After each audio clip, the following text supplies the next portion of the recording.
금요일 날 이 발걸음을 인도하는 것은요, 진짜 어떻게 보게 되면은 우리의 의지가 아니라 하나님께서 인도하신 줄을 믿습니다. 그래서 오늘 이방 가운데 하나님께서 은혜를 부어주시려고 성령께서 여러분들 가운데 충만하게 해주시기 위해서 오늘 이 자리 가운데 부르신 줄 믿습니다.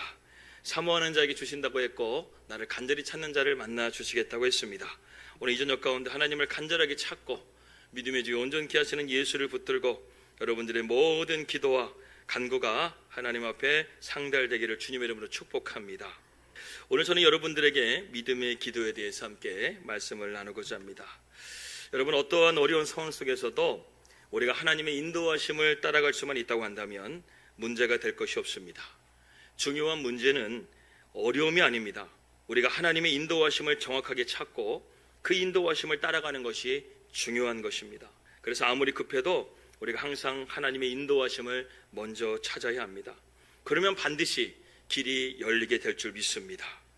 오늘 우리에게 이러한 영적인 눈이 열려져서 하나님께서 오늘 우리에게 주시는 이 믿음의 기도의 놀라운 능력을 우리가 모두가 소유하시기를 주님의 이름으로 축복합니다. 이 마태복음 9장 말씀 보게 되면 예수님께서 길을 가시다가 두 소경을 만나게 됩니다. 그러면서 예수님께서 이 두 소경에게 고쳐주시기 전에 이렇게 묻습니다. 내가 능히 이 일을 할 줄을 믿느냐? 그러자 이 두 소경이 그렇습니다라고 대답하자 예수께서 너희 믿음대로 되라고 말씀하십니다. 그러자 두 시각장애인이 눈이 밝아지면서 하나님 앞에 영광을 돌리게 되죠. 그런데 여기서 눈이 밝아졌다라는 이 단어가 상당히 흥미롭습니다. 단순하게 눈이 열렸다라고 말을 하는데 여기서는 눈이 밝아졌다라고 말을 한다는 것이죠. 즉 믿음의 문이 열렸다는 것을 말하는 것입니다. 예수님께서요, 이 두 소경에게 단순하게 믿음을 통해서 그 눈이 고쳐진 것뿐만 아니라 그의 영적인 눈도 밝아지게 해주셨다는 것입니다. 그래서 여러분, 예수님께서 공생애 때 그러한 육체의 질병을 고쳐준 사람들이 대부분 초대교회의 중요한 그러한 역할을 하게 되는 것을 보게 됩니다.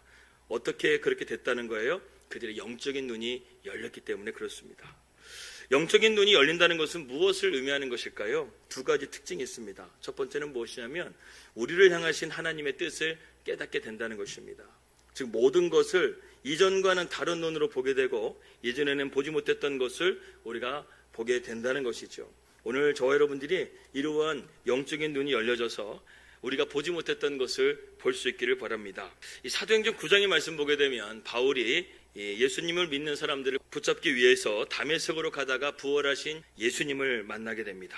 예수님을 믿는 사람들을 핍박하기 위해서 앞장섰던 바울의 눈이 갑자기 멀게 되고 그 가운데서 사람들의 손에 도움을 받아서 다메섹 성으로 들어가게 됩니다. 그러다가 하나님께서 예비하신 제자 아나니아가 바울에게 안수하게 되자 바울은 눈에서 비닐이 벗겨지게 되면서 보게 되었다고 말씀하고 있습니다. 그러니까 단순하게 눈이 보였다가 아니라 눈이 밝아졌다는 것은 무엇입니까?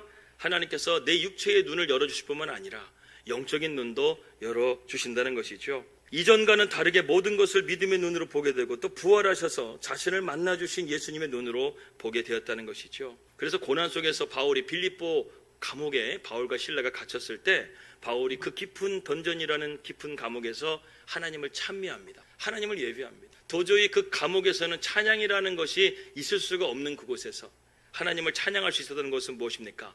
바울의 눈에 주님이 그 감옥 가운데 함께 계셨다는 거예요. 오늘도 저와 여러분들 가운데 주님이 함께 계실 줄 믿습니다. 고난 속에서 육체의 질병 속에서 주님이 함께 계시는 것을 우리가 믿음의 눈으로 볼 수 있기를 주님의 이름으로 축복합니다. 두 번째로 영적인 눈이 열린다는 것은 무엇인가? 이전에는 내가 경험하지 못했던 하나님의 능력과 권능을 경험하게 되는 것을 말하고 있습니다.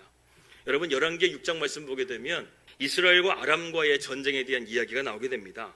그런데 이 아람이 호시탐탐 이스라엘 백성들을 노리고 있었는데 번번이 자기들의 전략이 노출이 돼가지고 공격이 제대로 이루어지지 않게 되자 처음에는 이 내부에 첩자가 있는 줄 알고 첩자를 찾았어요.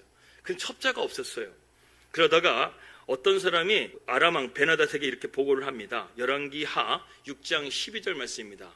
그 신복 중에 한 사람이 이르되 우리 주 왕이여 아니로소이다. 오직 이스라엘 선지자 엘리야가 왕이 침실에서 하신 말씀을 이스라엘의 왕에게 고하나이다 하는지라. 어떤 한 신복이요 이 베나닷 왕에게 고한 것입니다. 지금 우리 안에 첩자가 있는 것이 아니라 지금 북이스라엘에 엘리사라는 선지자가 있는데 그 선지자가 하나님의 영감을 받아가지고 성령으로 충만해가지고요, 왕의 침실에서 이야기하는 것까지 하나님이 다 알려주신다는 거예요. 영적 전쟁을 치렀을 때는 이 바알과 아세라 선지자 850대 1이었는데 엘리사는 지금 몇 대 몇으로 싸워야 되는 거예요? 1대 10,000명을 싸워야 되는 것입니다. 1대 10,000명의 군대가 지금 도단성을 지금 에워싸고 있는 거예요. 엘리사만 죽는 것이 아니라 그 도단성에 있는 이스라엘 백성들까지 지금 죽을 수밖에 없는 위기 가운데 있다는 것이죠. 이 엘리사의 사환이 이 성을 둘러싸고 있는 엄청난 아람의 군대를 바라보면서 두려워가지고 이렇게 고백합니다. 열왕기상 6장 15절입니다. 하나님의 사람이 사환이 일찍 일어나서 나가보니 군사와 말과 병거가 성읍을 에워쌌는지라. 그의 사환이 엘리사에게 말하되 아 내 주여 우리가 어찌하리까 하니. 열왕기하 6장 17절에서 17절 말씀 보니까 대답하되 두려워하지 말라. 우리와 함께한 자가 그들과 함께한 자보다 많으니라 하고 기도하여 이르되 여호와여 원하건대 그의 눈을 열어서 보게 하옵소서 하니 여호와께서 그 청년의 눈을 여심해 그가 보니 불말과 불병거가 산에 가득하여 엘리사를 둘렀더라 라고 말씀했습니다. 여러분, 엘리사가 기도하자 사안의 눈이 열렸다고 했습니다. 사안의 눈이 열렸습니다. 하나님의 불말과 불병거가 도단에 10,000명이 쌓여져 있는 그 군인들보다 더 많은 하나님의 천군 천사가 지키고 있었다는 것이죠. 여러분, 이 시간 가운데 우리가 하나님 앞에 기도하고 있는 이 시간에 하나님께서 불말과 불병거를 통해서 우리를 지키시고 있는 줄 믿습니다. 마귀는요, 기도하는 것을 가장 싫어합니다. 그렇기 때문에 기도하는 것을 방해하고 있는데 우리가 이 시간 가운데 기도가 되어지고 기도를 할 수 있는 이 시간을 하나님께서 허락하신 것은요, 여러분들에게 하나님께서 불말과 불병거가 함께 하심을 통해서 이 시간 기도의 자리로 인도해 주신 줄을 믿습니다. 여러분, 마귀가 얼마나 기도의 자리를 오게 하는 것을 방해하는데요, 그만큼 마귀가 기도하지 못하게 한다는 거예요. 세상적인 약속을 잡힌다게 한다거나 또 여러 가지 어떤 일들이 생겨서 기도하지 못하게 할 수 있다는 것입니다. 그렇기 때문에 여러분, 오늘 여러분들이 이 자리에 왔다는 것은 하나님께서 불병거와 불말을 지켜주셔가지고 여러분들의 삶 가운데 기도의 자리로 나아오게 하신 줄을 믿습니다. 그렇기 때문에 여러분, 이 자리에 와서 그냥 돌아가면 안 되죠. 하나님께서 여러분들에게 이렇게 지켜주시는데 반드시 기도의 응답도 해 주실 줄을 믿습니다. 예, 그렇게 해가지고요, 이 사환이 눈을 들어보니까 불병거와 불말이 가득 찬 걸 보니까요, 마음에 이제 두려움이 없어져 버렸어요. 여러분, 오늘도 우리의 눈 가운데요, 이런 육신적인 눈이 아니라 영적인 눈이 열려져서 하나님을 볼 수 있는 눈이 열려지길 바랍니다. 예수님을 볼 수 있는 눈이 열려지길 원합니다. 그래서 여러분들이 경험하지 못했던 그 하나님의 놀라운 능력과 권능을 오늘 이 저녁 가운데 체험할 수 있기를 주님의 이름으로 축복합니다. 하나님께서는요, 우리에게 두려워하는 마음이 아니라 사랑과 능력과 근신하는 마음을 주셨다고 했습니다. 여러분, 왜 성경은요, 우리에게 두려워하지 말라라는 그 말을 왜 이렇게 많이 하고 있는 것일까요? 루마니아의 범브란트 목사님이 공산권 치하에서 감옥에 갇혀 있었을 때 3년 동안 독방에 갇혀 있어가지고 정말 절망 가운데 있을 때요, 하나님께서 이 범브란트 목사님을 찾아와가지고 성경에 두려워하지 말라라는 단어가 몇 번이나 나오냐 찾으라고 말하니까 감동을 주셔가지고 찾았더니 무려 성경에 366번이 두려워하지 말라라는 말씀이 나왔다는 거예요. 기도 중에 하나님께서 이 목사님에게 이 숫자의 의미를 깨닫게 해주시는데, 범브란트야, 내가 왜 이것을 찾겠는지 아느냐? 1년 365일 나는 너에게 말한다. 두려워하지 말라. 내가 너와 지금 함께하고 있다는 것을 하나님께서 말씀하고 있다는 것입니다. 여러분, 두려워하지 말라라는 그 말씀의 끝에는 항상 우리가 이렇게 바라보길 원하며, 두려워하지 말라, 내가 너와 함께함이니라. 이사야서 말씀이 항상 이게 짝을 이루어야 돼요. 우리는 두려워하지 말라, 두려워하지 말라라는 것에서 끝나지만 왜 두려워하지 말아야 되는 이유가 뒤에 있어요. 하나님이 함께 하시기 때문에 우리는 두려워할 필요가 없다라는 것입니다. 그래서 다윗이 하나님 앞에 사울에게 쫓기고 또 그리고 원수들에게 쫓기고 있었을 때 다윗이 하나님 앞에 나아갈 때 하나님이 나의 피난처시고 나의 구원이 되시기 때문에 내가 두려워하지 아니한다고 그렇게 고백을 했던 것입니다. 오늘 이 시간 가운데 우리에게 두려움이 떠나가고 하나님이 함께 하심을 볼 수 있는 영적인 눈이 열려지기를 주님의 이름으로 축복합니다. 우리가 지난 주일에요, 마가복음 8장 말씀을 통해서 베드로의 신앙의 고백을 함께 들었습니다. 그런데 이 고백 뒤에 주님은 십자가의 길을 말하고 목숨을 버려야 진정한 제자가 될 수 있다고 이렇게 강하게 말씀하신 이유가 있습니다. 어저께 남전대회 모임을 통해서 제가 나누기도 했었는데요, 여기서 주는 그리스도시요 살아계신 하나님의 아들이십니다 라고 이 고백한 신앙의 고백이 왜 이렇게 중요한 것일까? 그리고 왜 주님은 주는 그리스도십니다 라고 고백한 다음에 주님은 십자가를 말씀하시면서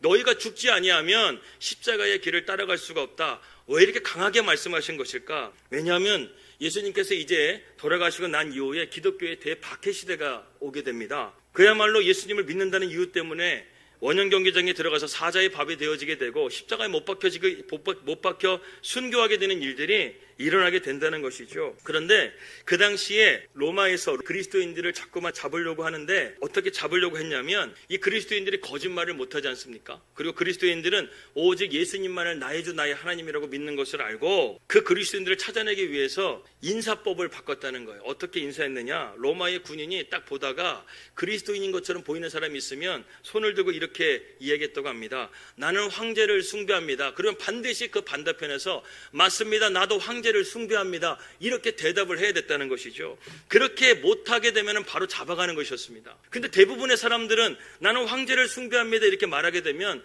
대부분 그렇게 말하고 그냥 지나가면 되는데 그리스도인들은 이 고백을 못한다는 거예요. 왜? 주는 그리스도시요.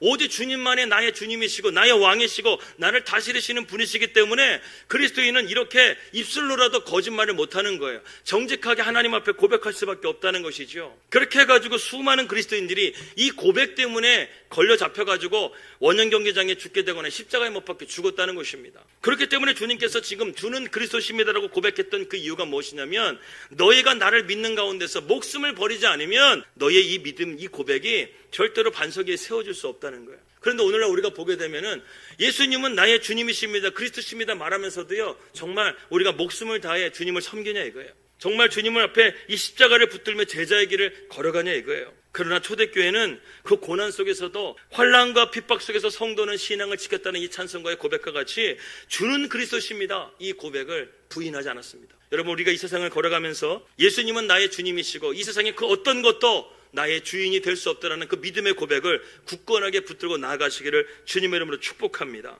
여러분, 그 당시에 초대교회 성도들은 정말 어마어마한 박해를 받았습니다. 오늘날 우리가 보게 되면 북한에서 우리가 기독교에 엄청난 핍박을 당하지 않습니까? 제가 듣기로는 지금도 교회 다니는 사람들이 발견되어지게 되면 그 자리에 총살을 당한다던가 아니면 아우지 탄광 같은 그런 탄광에 가서 평생토록 그곳에 살아야 된다는 것이죠. 그러한 북한을 생각하면 될 것 같습니다. 그런데 오늘 우리가 함께 살펴보게 되는 야고보 시대, 이 야고보 시대도 초대교회 시대였죠. 대고난의 시대입니다. 대핍박의 시대였습니다. 그래서 야고보는 1장 말씀부터 너희가 환난 가운데 인내는 연단은 소망을 이루는 줄 알미니라 이렇게 말씀하고 있는 거예요. 왜? 대환난과 핍박의 시대가 시작됐기 때문에 인내하지 않으면, 불의 시험을 받지 않으면 견딜 수가 없는 그러한 초대교회의 모습이었다는 것이죠. 그러면서 야고보서의 두 가지 핵심이 있습니다. 야고보서의 두 가지 핵심 무엇이냐? 첫 번째는 무엇이냐면 이 고난 속에서 우리 성도가 어떻게 살아가야 되는가? 첫 번째는 인내하며 견뎌내라고 우리에게 말씀하고 있고, 두 번째는 기도하며 하나님 앞에 믿음으로 나아갈 것을 우리에게 권면하고 있다는 것입니다.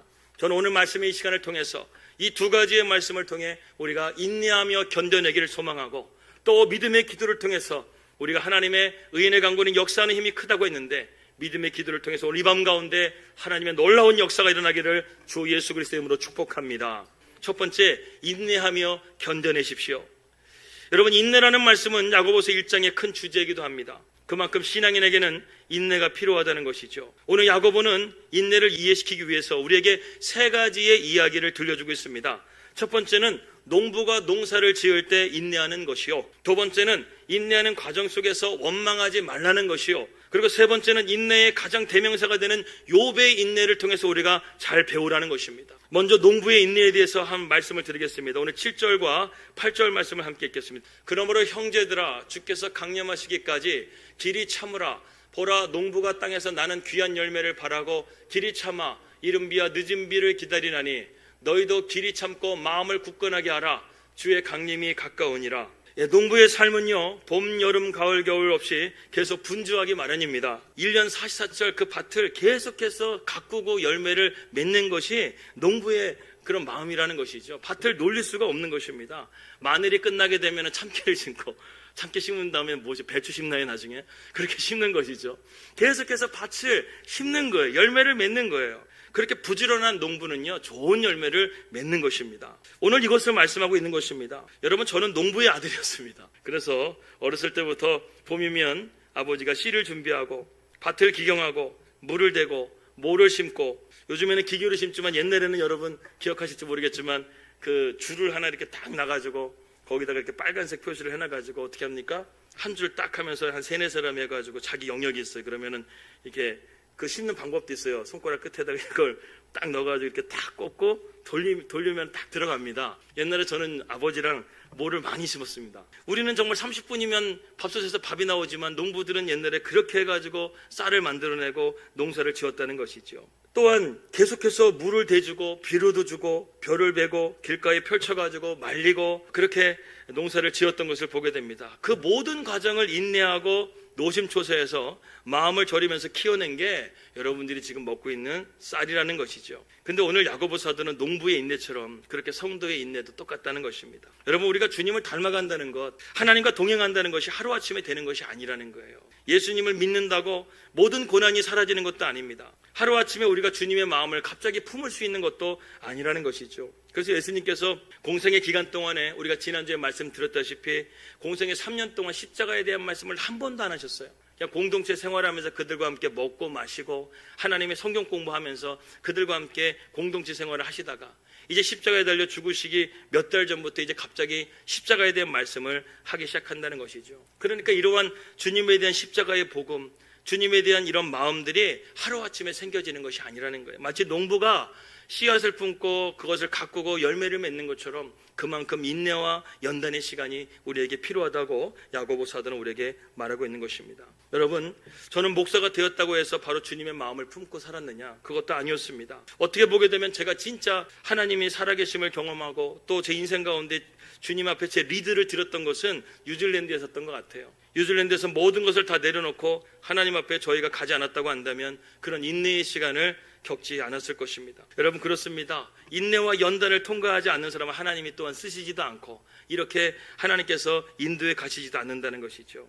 이처럼 하나님께 인정받는 믿음은 반드시 인내를 통과하는 믿음이 되어야 된다는 거예요. 그렇기 때문에 여러분, 지금 인내와 연단의 시간을 보내시고 계신 분들 계십니까? 여러분들 그 바로 앞에 있는 하나님의 영광을 바라보시면서 끝까지 기도하며 승리하시기를 바랍니다. 사무엘하 22장 말씀 보게 되면 이 다윗의 노래가 나오게 됩니다. 그가 이스라엘 왕이 되어가지고 즉위하는 날에 지은 시라고 되어져 있습니다. 그런데 다윗이 사울에게 쫓길 때 또 원수들에게 쫓길 때 그러한 날들을 생각하면서 다윗이 쓰게 됐는데 이르되 여호와는 나의 반석이시여 나의 요새시여 나를 위하여 나를 건지시는 자시여 내가 피할 나의 반석의 하나님이시여 나의 방패시여 나의 구원의 뿌리시여 나의 높은 망대시여 그에게 피할 나의 피난처시여 나의 구원자시라 나를 폭력에서 구원하셨도다. 여기서 다윗이 이러한 고백을 드리고 있는 것은 무엇입니까? 여기에 다 중요한 이 인칭 명사가 I라는 것입니다. 나라는 것입니다. 나의 반석이 되시고 나의 하나님이 되시고 나의 방패가 되셨다는 것이죠. 다윗은 이 연단의 시간을 통해서 하나님을 새롭게 보는 눈이 열렸다는 것입니다. 반석을 보더라도 하나님이 생각이 나고 요새를 보더라도 하나님이 생각이 나고 또한 하나님이 나의 언제나 피난처이시고 구원자이심을 건지시는 자였다는 것을 다윗이 지금 고백하고 있다는 것이죠. 여러분, 오늘 시간에도 우리의 눈이 열려져서 우리의 삶 가운데 이런 하나님이 보여주시기를 주님의 이름으로 축복합니다. 사무엘하 22장 7절 말씀 보니까 내가 환난 중에서 여호와께 아뢰며 나의 하나님께 아뢰었더니 그가 그의 성전에서 내 소리를 들으시며 나의 부르짖음이 그의 귀에 들렸도다라고 말씀하고 있습니다. 환난 중에서도 내가 여호와께 부르짖었더니 하나님께서 나의 부르짖음 가운데 하나님 응답하여 주셨다는 것이죠. 그래서 여러분, 다윗의 별명이 무엇인지 아십니까? 하나님의 마음에 합한 자라는 별명을 가지고 있습니다. 사도행전 13장 말씀 보니까 패하시고 다윗을 왕으로 세우시고 증언하여 이르시되 내가 이새의 아들 다윗을 만나니 내 마음에 맞는 사람이라 내 뜻을 다 이루리라 하시더니 라고 대답했습니다. 내 마음에 맞는 사람, 하나님의 마음에 맞는 사람, 이 사람이 바로 다윗이었다는 것이죠. 이뿐만 아니라 다윗이 하나님의 마음에 들 뿐 아니라 하나님께서 다윗을 높여주셔가지고 그를 사랑하여 주셔서 성경을 여러분 딱 이렇게 보다 보면 딱 피면은 가운데가 뭐가 나오죠? 시편의 말씀이 나옵니다. 다윗이 쓴 시편이 정가운데 나오게끔 하나님께서 또한 그렇게 인도해 주시고, 또 성경에 보게 되면 다윗이라는 이름이 무려 800번이나 나올 정도로 하나님께서 그렇게 다윗의 이름을 축복해 주시고, 그의 후손으로 하여금 나중에 누가 나오시죠? 하나님의 아들 예수 그리스도가 잉태하게 되는 그런 정말 상상할 수 없는 축복을 지금 다윗이 받게 되었다는 것이죠. 여러분, 이처럼 우리가 믿음으로 인내하고 잘 통과하는 자에게는 하나님께서 이렇게 놀라운 축복을 준비하고 있다는 것이죠. 농부가 그 열매를 거두듯이 큰 열매를 우리에게 주시는 줄 믿으시기 바랍니다. 두 번째로, 인내하면서 나가야 될 때 어떻게 우리가 믿음으로 살아가야 되는가? 원망하지 말아야 된다는 것입니다. 오늘 9절 말씀 함께 우리가 읽도록 하겠습니다. 시작. 형제들아, 서로 원망하지 말라. 그리하여 심판을 면하리라. 보라, 심판주 밖에 서 계시니라. 우리가 인내하며 나갈 때 우리가 반드시 명심해야 될 것은 서로 원망할 일들을 만들지 말라는 것입니다. 이 원망하지 말라는 단어가 스테나조, 헬라어 스테나조라는 단어를 쓰고 있는데, 이 단어가요, 다른 사람에게 책임을 증가시키고 계속 불평과 불만을 쏟아놓는 상태를 말하고 있다는 것이죠. 마치 야수들이 서로 바라보면서 으르렁 하는 그러한 의미도 있다고 합니다. 즉, 원망하고 불평하다 보게 되면 서로 이 싸움이 난다는 것이죠. 실감나는 표현입니다. 우리가 인내하다 보면 때로는 참지 못하고 본인의 마음이 분출될 때가 있고, 때로는 환경 때문에, 사람 때문에 원망과 시기가 일어날 때가 있습니다. 야고보 사도는 이것을 잘 알고 있는 것 같아요. 그래서 우리에게 말합니다. 너희가 인내하며 믿음의 삶을 살아가고 있는데 원망하지 마라, 불평하지 마라, 그렇게 우리에게 권면하고 있는 것이죠. 우리 9절 말씀을 다시 한번 읽어보겠습니다. 9절 말씀 시작. 형제들아, 서로 원망하지 마라. 그리하여야 심판을 면하리라. 보라, 심판주가 문 밖에 서 계시니라. 우리가 하나님의 심판 앞에 서게 될 텐데, 이 원망하고 불평하는 것을 하나님께서 싫어하신다는 거예요. 원하지 않으신다는 것입니다. 그렇기 때문에 성도들은요, 할 수 있으면 서로 원망하지 말고 서로 화평하게 지내야 되는 것이 중요하다는 것입니다. 놀랍게도 성경에 이러한 말씀이 너무나 많이 나오고 있습니다. 우리가 주님 앞에 설 날을 항상 우리가 두렵고 떨림으로 우리의 인내를 지키며 믿음을 지키며 나아가라고 말씀하고 있다는 것입니다.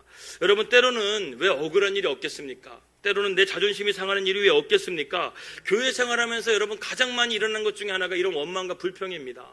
관계의 문제가 항상 교회 안에 있다라는 것이죠.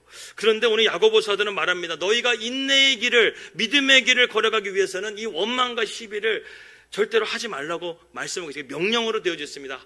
하지 말라가 권면이 아니에요. 하지 말라고 명령하고 있어요. 여러분, 그렇기 때문에 오늘 이 말씀과 같이 우리의 삶 가운데 이런 원망과 시비를 하지 않는 그러한 여러분들이 되시기를 주님의 이름으로 축복합니다. 그리고 세 번째로, 우리가 인내의 길을 걸어가기 위해서는 10절 말씀이 이렇게 말씀하고 있습니다. 10절 말씀 다 같이 한번 읽어주십시오. 시작. 형제들아, 주의 이름으로 말한 선지자들을 고난과 오래 참음의 본으로 삼으라. 이렇게 말씀하고 있습니다. 우리가 인내의 길을 걸어가는 가운데 있는데요, 그 인내의 길을 걸어가는 가운데서 우리가 믿음의 선지자들을 본을 받으라는 것이죠. 선지자들을 보게 되면 별명이 있습니다. 여러분, 예레미야 선지자 같은 경우에는 별명이 뭐죠? 눈물의 선지자입니다. 하나님의 말씀을 아무리 말해도 백성들이 그 말을 듣지를 않는 거예요. 눈물로써 호소를 해도 백성들이 아무리 그렇게 말을 해도 이스라엘 백성들이 듣지를 않는 거예요. 그렇게 하게 되면 결국 멸망할 게 뻔할 것인데, 그 말을 듣지 않자 날마다 울어가지고요, 예레미야 별명이 눈물의 선지자입니다. 예레미야 9장 1절 말씀을 함께 읽도록 하겠습니다. 시작. 어찌하면 내 머리는 물이 되고 내 눈은 눈물이 근원이 될고 죽임을 당한 딸 내 백성을 위하여 내가 주야로 울리로다. 여러분, 예레미야가 지금 자기를 위해서 우는 것이 아니라 지금 이스라엘 공동체를 위해서 지금 저렇게 울고 있는데, 내 머리가 물이 되고 내 눈은 눈물의 근원이 됐다고 지금 말씀하고 있다는 거예요. 그렇게 해가지고 나중에는 예레미야가 하도 속상해가지고, 하나님, 나 이제 더 이상 이렇게 말하고 싶지 않아요. 아무리 말해도 듣지 않는데 내가 하나님의 말씀 전해도 무슨 소용이 있습니까? 하나님, 나 이제 안 할래요.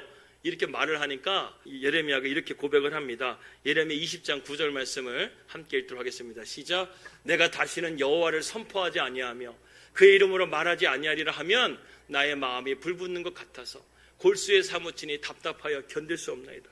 너무나 눈물이 나고 너무나 사람들이 듣지 않아서 힘든데, 하나님께서 그 가운데서 이 예레미야 마음 가운데 그 복음에 대한, 말씀에 대한 불붙는 마음을 주셔서 전하지 않으면 견딜 수 없는 그런 마음을 주셨다는 거예요. 구약의 선지자 보게 되면은 또 이렇게 우리가 잘 아는 호세아라는 선지자가 있습니다. 이스라엘 백성들이 하도 음란하니까 그 음란한 것을 아주 이게 비주얼적으로 보여준 거예요. 이미적으로 보여주는 거예요. 그래서 호세아에게 하나님께서 뭐라고 명령하죠? 너는 저 창녀 고멜과 결혼하라는 거예요.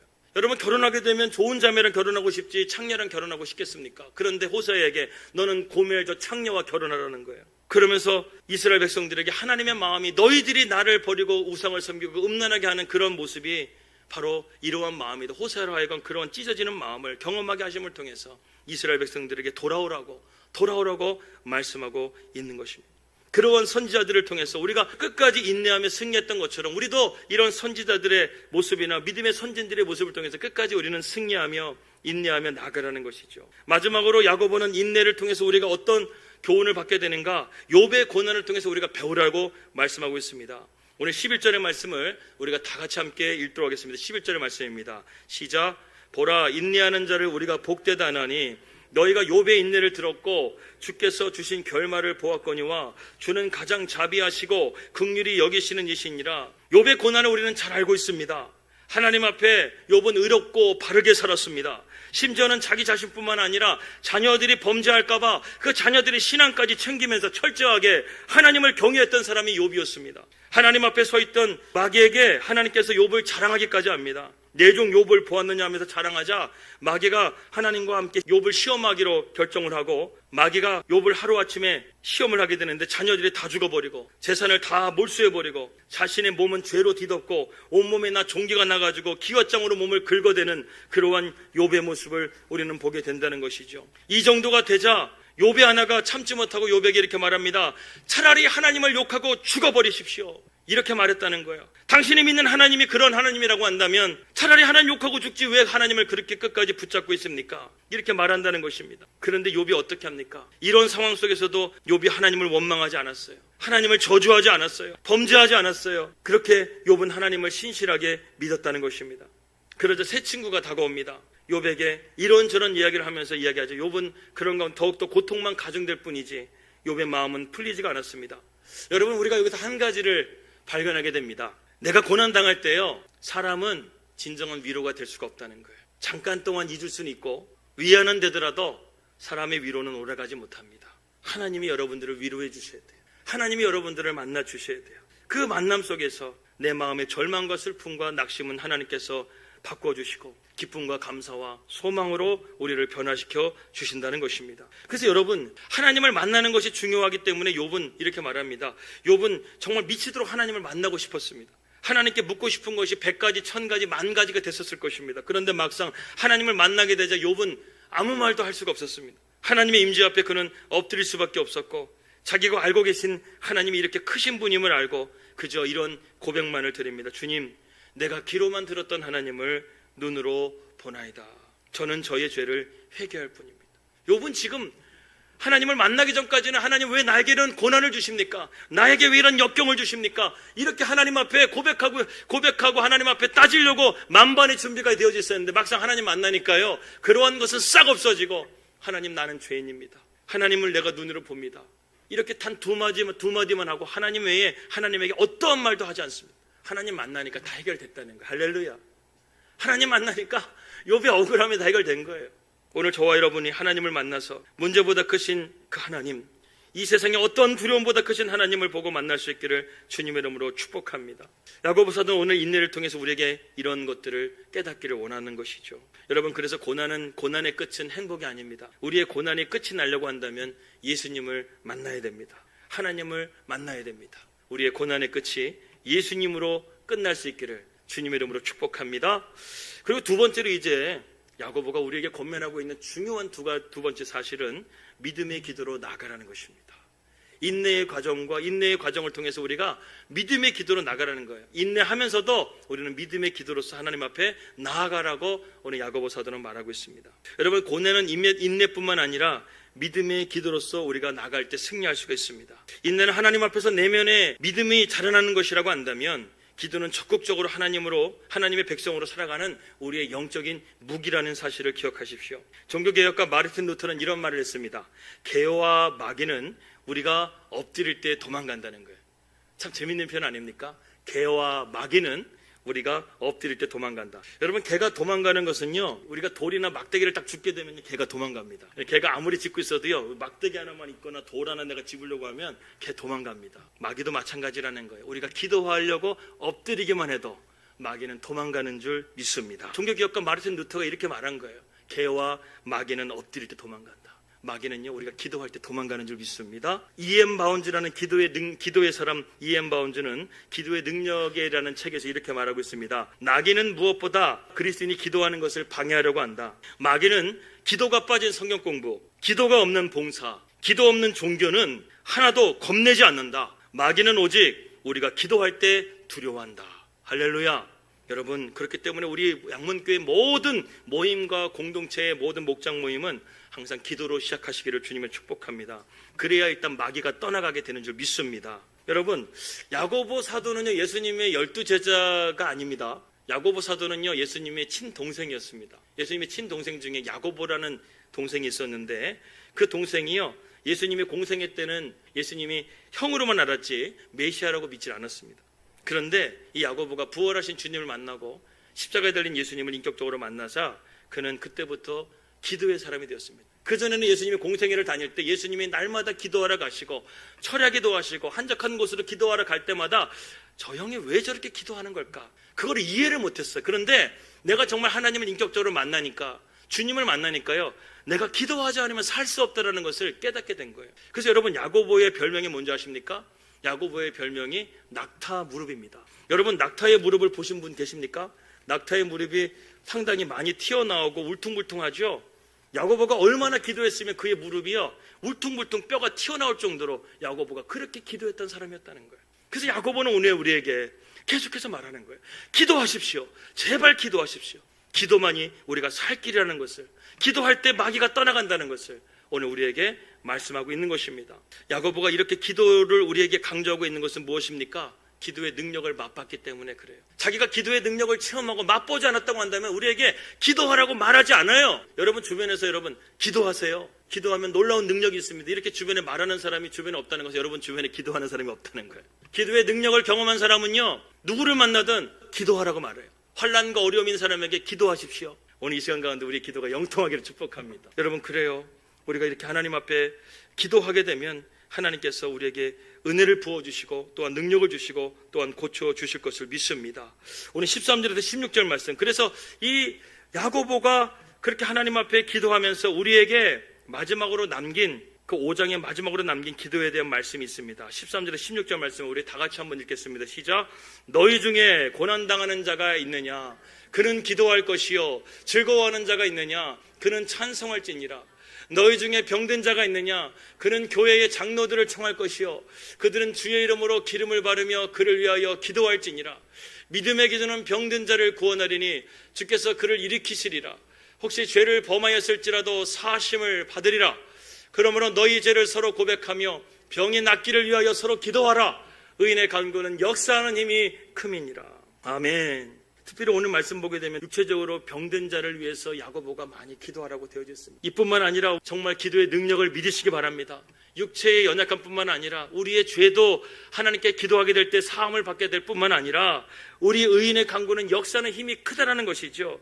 기도의 그 능력의 잠재력을 우리가 그것을 깨닫길 바랍니다. 우리가 기도하는 것보다 하나님께 더 응답하여 주시고 우리가 기도하는 것보다 하나님께 더 이루실 그 하나님을 우리가 믿음으로 나아가게 될 줄을 믿습니다. 고난 속에서 기도했는데 내 입에서 찬송이 나오시길 바라고, 병상 중에 기도했는데 나음을 입으시기를 바라고, 정말 기도의 잠재력을 놓고 기도하게 된다고 한다면 하나님께서는 우리가 생각하는 것 이상으로 우리의 기도에 응답하여 주실 것을 믿습니다. 그래서 야고보 기자는요, 마지막에 많은 할 말이 많잖아요. 그런데 야고보 기자는 그 마지막 5장의 말씀에서 계속해서 우리에게 말씀하고 있는 것은 인내하고 기도하라.